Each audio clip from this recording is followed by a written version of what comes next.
Wednesday's edition of Press Review right here on Luntha TV. Today being the 18th of July in the year 2024. It is yet another time where we take you through some of the stories that are appearing in our newspapers. And today with me, Tandi Mzumara, and of course I am not alone. I'm here with my colleague, Bridget Mwanoka. But I wonder why you were delaying to say... I could hear you holding your breath. Because you're like, I'm sure had I said you're with me, Tandi Mzumara, without saying with my colleague, it would have been like, you would have swooped in. I could see, I could feel it. Okay, am I that obvious? You're always for Puma. So, yeah. Alright, yeah, she is with me, Bridget Mwanoka, and we'll take you through some of the stories appearing in the Nation newspaper. And she has... The Daily Times. Sure. Yeah.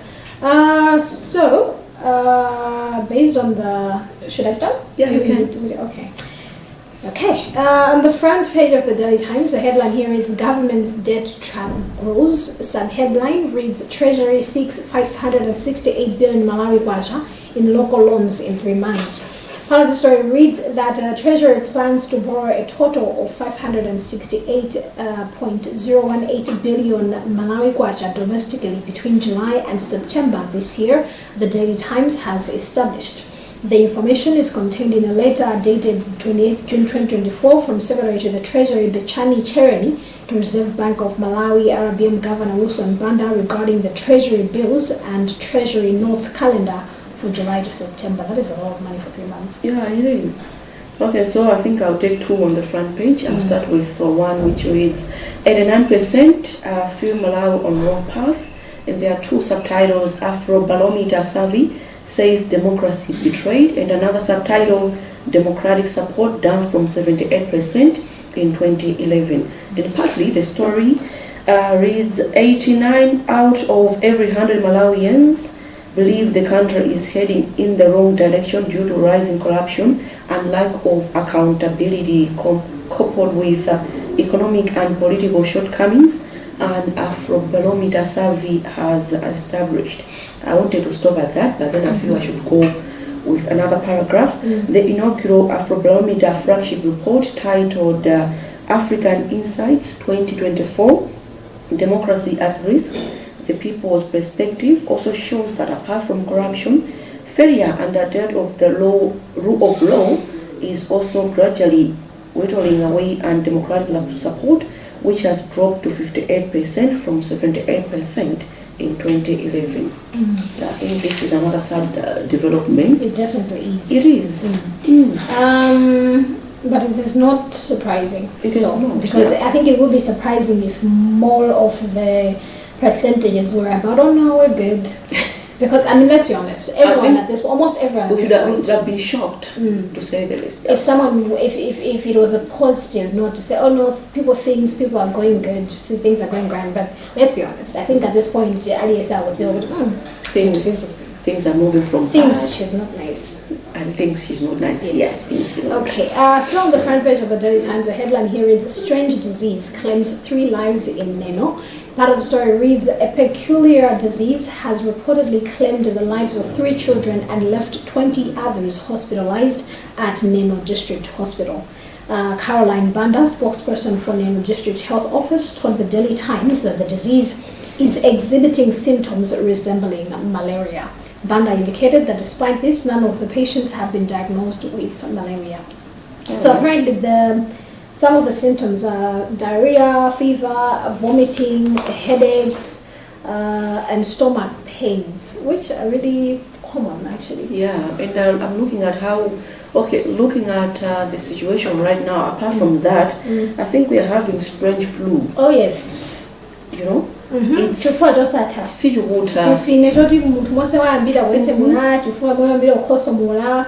yeah. I think it's the weather, but hey, I think we make it through. Oh, definitely we will. Trust me. Still on the front page of the Nation newspaper, MLS demands action on MCP handouts, and partly the story reads, Malawi Law Society MLS has asked the registrar of political parties to take action against candidates giving cash handouts ahead of Malawi Congress Party MCP National Executive Committee NEC elective convention scheduled for August. I don't want to comment much on that, but we have heard, and we have read, and we have seen that this is indeed happening. Oh, definitely. I think we'll talk so much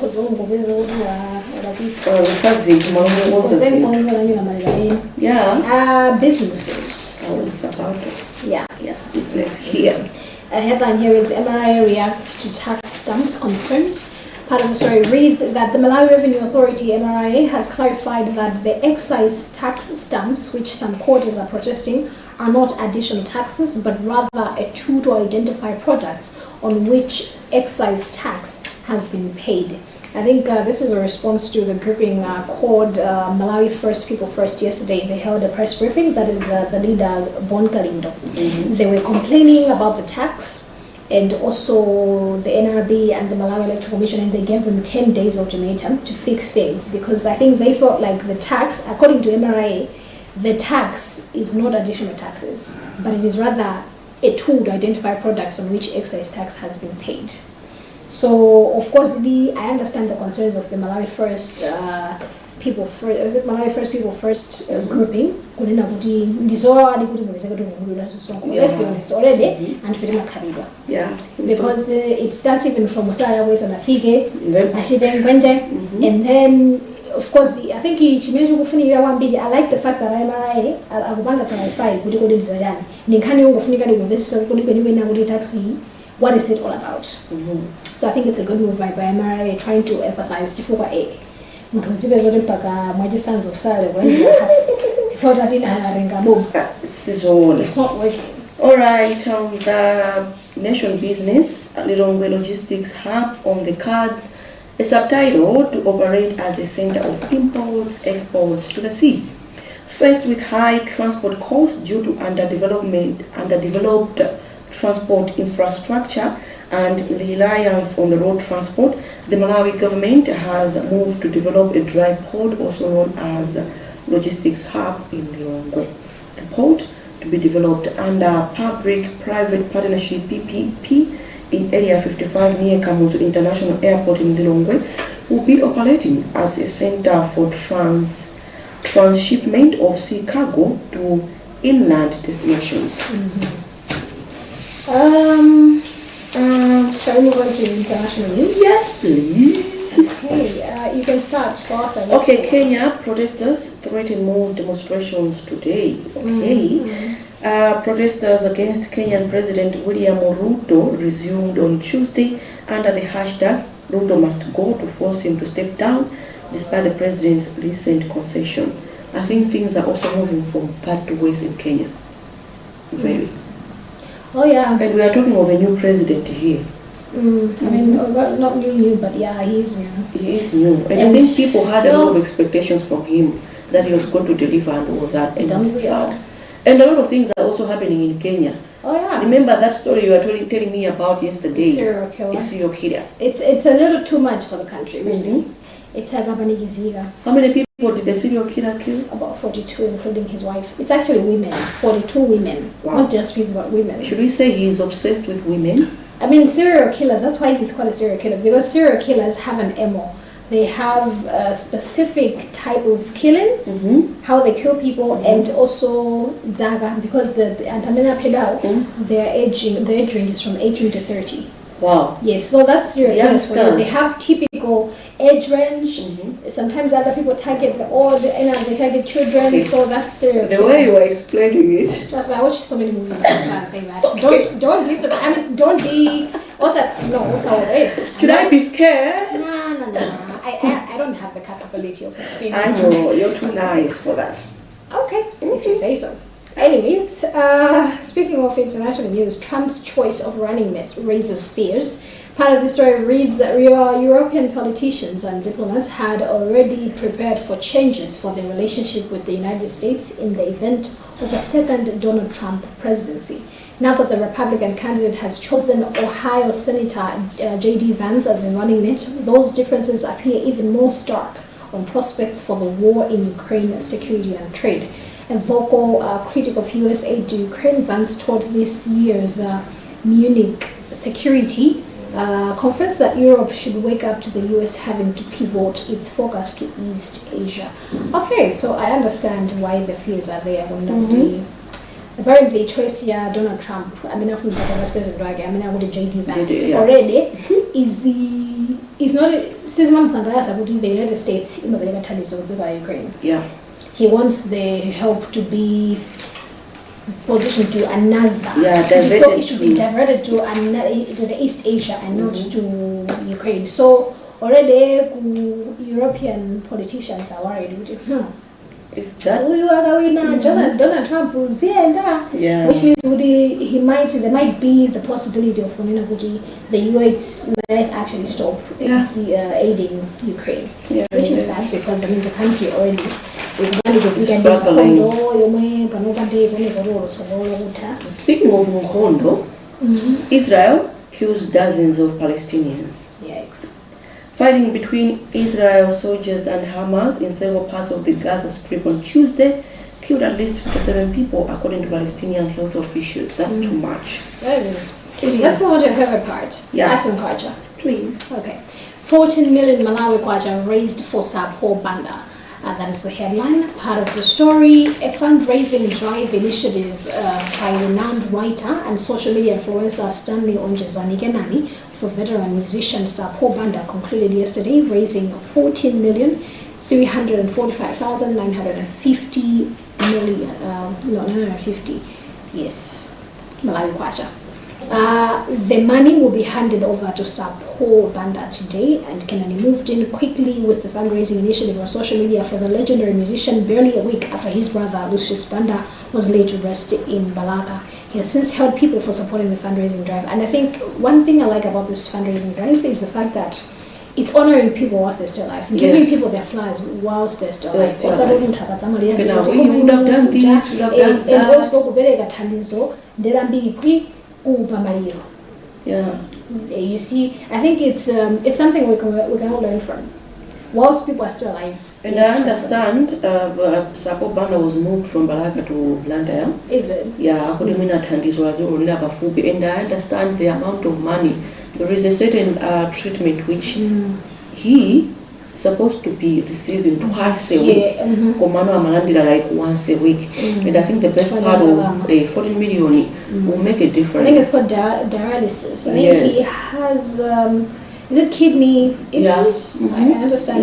Yeah, it is. Yeah, I think the who currently undergoes dialysis twice a week because of kidney problem. But and I think that's what also unfortunately his brother succumbed to. Yeah, but he was fortunate enough because he was flight outside of the country. But then let's just thank the initiative that it has come up with that huge amount of money. Oh yes. Mingoli Festival removes Casper New Vest and Young Stunner. Mingoli Bash organizers have removed South African artists Casper New Vest and Young Stunner from the list of this year's headlining performances. In an interview, one of the organizers, Shadrach Kalukusha, said they have decided to shift their focus on showcasing local talent. I think it's a good development for me. But it's a bold move. Personally, okay, I understand previously, Young Stunner was supposed to be in the country as well. It was here last weekend. Okay, Komano, he cancelled a previous show. Okay, it was really not his fault, at least from my understanding. No, it was transport issues. I would even say Deke and the Tower. I would easily say that. But then last weekend he was here. And you be the first person to believe me. Will I? Yeah. Do you think I'm not trusting? To me, yeah, you are. Okay. Good luck with that. One more before we move to local sports. Danlu ready with a new album. Spinning up. Afro-pop star Danlu says he is ready with his fifth album titled Back to My Roots. In an interview, Danlu said the album also features a few local and international artists. I've seen Dream somewhere there. Back page, Reloaded. That is the headline. Sub-headline, Bullets return to winning ways. Bullets 3-4-0. Part of the story reads that relief was the prevalent emotion as FCB Nyasa Big Bullets registered their fourth win of the season in the Chenam Super League yesterday. To chalk that long-awaited win, they had to defeat Rookies former FC 3-0 at Kamuzu Stadium in Blantyre yesterday. The victory means Bullets have ended their 4-match winless streak in the TNM Super League. Congratulations to them. 3-0 is it is something. Moving on to netball. Netball gets sweetened.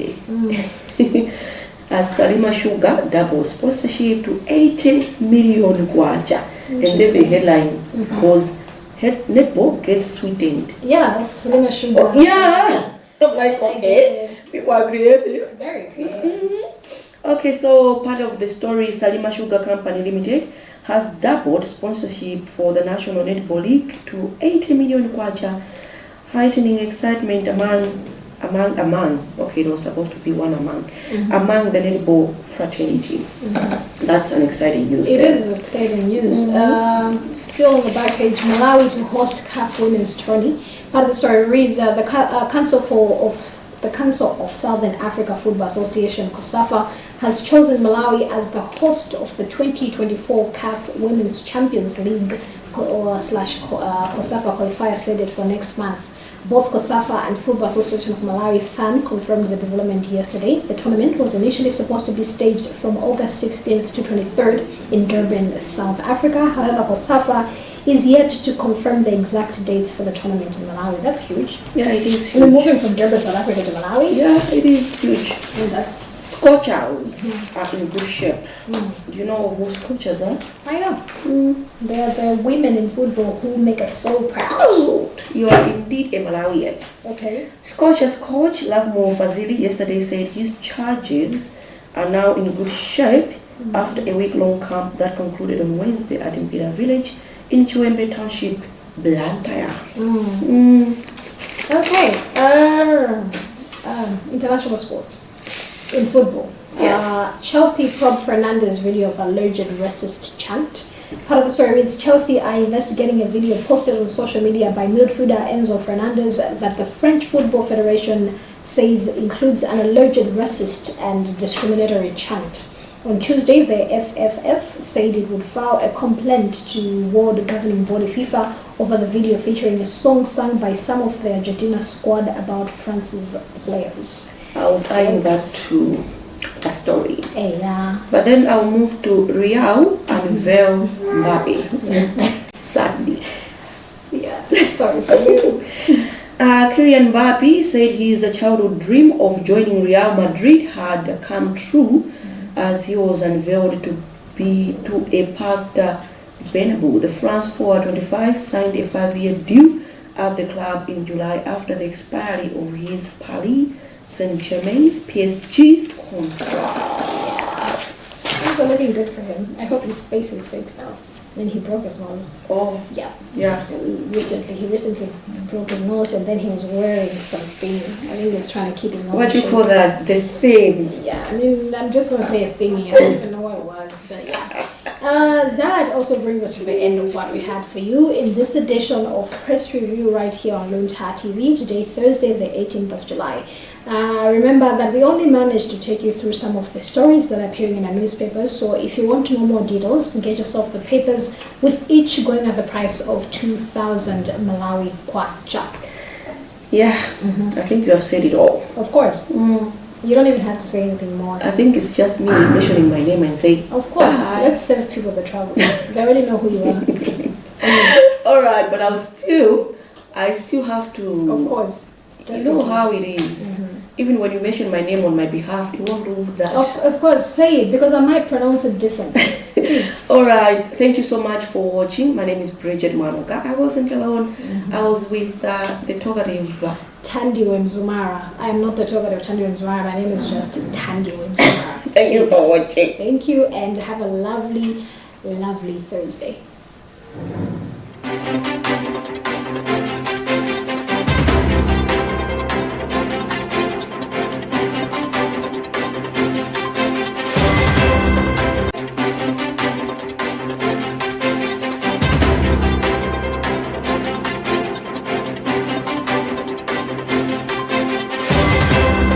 Luntha Television stands as an autonomous faith-based broadcaster with a national and international reach.